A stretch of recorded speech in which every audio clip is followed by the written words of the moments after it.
మనకు బతుకమ్మ పండుగ విషయం లోపల అనేకమైనటువంటి సందిగ్ధమైనటువంటి వాతావరణం ఏర్పడింది. ముఖ్యంగా మహిళలు పితృ అమావాస్య నుండి మహాలయ అమావాస్య నుండి ప్రారంభమైనటువంటి బతుకమ్మ పండుగ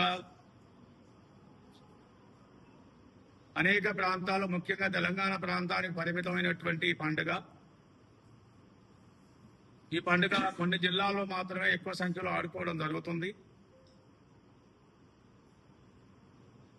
కాబట్టి ఈ పండుగను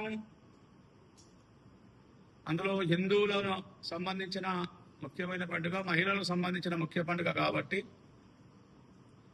ఈ నెల 21వ తేదీ నుండి 29వ తేదీ వరకు ఆడుకోవాలనేది ఒక ఆచారం, ఒక సాంప్రదాయం మాత్రమే. ఈ సాంప్రదాయాన్ని విస్మరించి ఇవాళ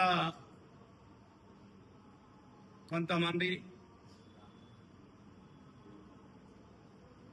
ఈ యొక్క పండుగను వేరే రకంగా మార్చాలని ప్రయత్నాలు చేయడం, ముఖ్యంగా ఇది గ్రామీణ ప్రాంతం